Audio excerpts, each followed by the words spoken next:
Which one do I take?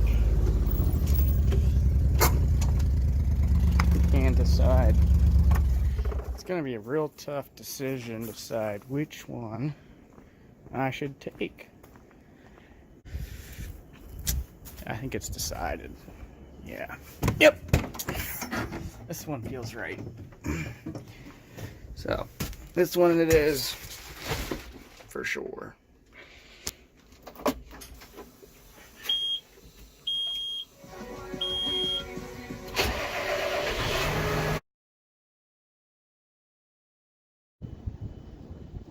Alrighty, here it is, guys. John Deere 6250R, first one here in America. So a little bit, thought I'd give a little bit of video about the tractor. This is the first one over here, first one made American. So it has it's the American model. European models are a little different. They have a 5-post cab, whereas this is the regular 6R 4-post American cab. So there's still a couple things that are European, like the 3-point hitch, but yeah. And then they also come standard with front hitch. Get around here, front PTO. From what I know, that's standard option, or it's standard. So if you want to put a triple mower on it, which I think this thing would handle triple mower awesome. Fortunately, we don't have one, but or if you want to put a snow blade, snow blower, so you don't have to hook it up and it be out the back. So yeah. So you might ask, well, why would you buy a 6250? Why not a 7250 or an 8245? Well, a couple things. The 8245, you're getting into a bigger tractor, so it's heavier, it's longer, and so we have hilly terrain. We're not nice and flat like out west, where it doesn't matter how heavy the tractor is, which it matters. We need enough weight there to, you know, that way it sticks to the ground pulling heavy equipment, but we also don't want it to be too heavy and it's doggy, and it, you know, and it feels like it can't even get out of its own way going up a hill. It's like holding itself back a lot. So in a 6250, you're getting a smaller tractor. Now it's not as small as the regular 6Rs. It's a little bit longer, a little bit taller, so it'd be a little bit a lighter tractor, but it is heavier than a regular 6R, but very much alike. In the cab, the cab's pretty much the same, which I'll go take you guys in a view in the cab here shortly. But yeah, so yeah, the 8245 is going to be a heavier tractor, and it's going to be longer, so it's going to be tough to get in our tight corners with, and we have a lot of smaller areas, smaller fields that we need to get into, and an 8R is just going to be pretty big. Now if we needed a 350 horse tractor, then we would get an 8R probably, but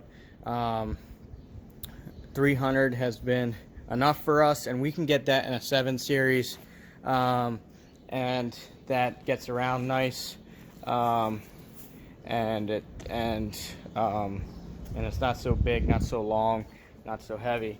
So then why not a 7250R? Well, one thing is the transmission in the 6R. In my opinion, yeah, it's IVT. Yeah, they're both IVT, but there's actually two different transmissions, two different IVT transmissions.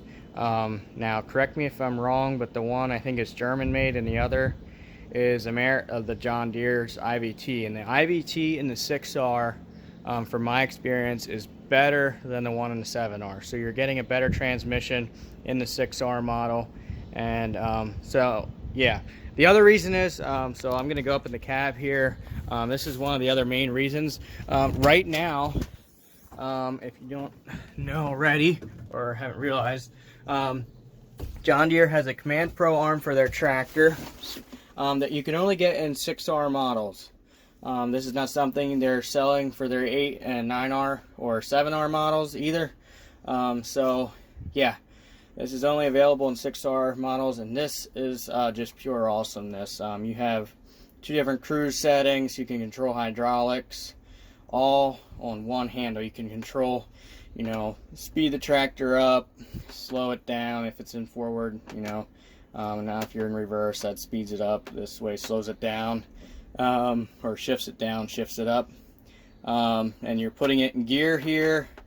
It even has a creep mode, so you can back up to equipment very nicely, very slowly. You're not jerking around, hitting the thing, bending your jack up. So that's very nice. And then this button here changes how fast you shift, or how slow you shift. And then you can set, this is a single engage button for, you know, if you want a certain RPM. So you get to the field, turn your PTO on, and you want to go straight right to 2000 RPMs. Hit that button. You're not moving your hand back here to the throttle or pushing the pedal down. Hit that button, you're right at 2000. You speed up, and it takes you there. Then there's more controls back here, more of these quick buttons, and 2 more hydraulic use buttons, or they can do a couple other things. I think they're more for hydraulics though. So yeah, these buttons here can also be like iTech Engage buttons. So yeah, you're getting pretty much everything you need right here on one handle. On the regular IVT, you either have to use the iTech buttons, or you're slowing down with the IVT knob right here, and then moving over to run your hydraulics. And so if you don't have stuff you can all do at one time, you can't really do it with the iTech buttons, and you're forced to move your hand around doing a lot of, and then it's you're not being efficient. It's easier to make mistakes because you're trying to do things fast. So yeah, pretty much the same 6R cab. Now they have the air intake here on the side of the cab, so that the tractor breathes better, which honestly doesn't change too much of your view. It's not getting in the way. So the cab is a little bit smaller, but I feel like I still, you know, have plenty of room here in the 6R cab. Nice and spacious. But yeah, pretty much the same. Pull the steering wheel down, steering column down, you still have the normal 6R. And yeah, you can choose forward and reverse from here too. But with having it on that arm, I don't see a use for that, unless you can't get used to it or something. But for me anyway. But yeah, so those are probably pretty much the reasons why, in my opinion, the 6R, this here would be chosen for us over a 7R, 8R. It's simply because it's smaller. It still has enough weight, so it's still big enough, still heavy enough to handle our equipment, but it's not too big. It's not extra heavy. You're not getting extra weight that you don't need and don't want. It's compact. It turns very nice. This thing just spins right around. I love it. It was awesome getting around. We were trying to haul manure with this spreader in a small 3-acre field. Yeah, you were just able to get around very nicely. You didn't feel like you were so huge and taking up all the room with just a tractor and trailer. So anyway, but yeah, hopefully this here going around showing you guys everything. Now, one thing I thought about is that I wish they had the arm reflectors, which I'm not sure why this thing does not. You can get that in a 6R, which it would be nice just for safety reasons to have that there. So I'm not sure why they're there, if they weren't put on yet or something. But anyway, yeah. So huge thanks to John Deere for letting the U.S. use these things and try them out. And yeah, big thanks to Deere Country Farm and Lawn, our local Deere dealership, for getting us one. Yeah, we got to be the first ones to demo it. So yeah, thank you very much.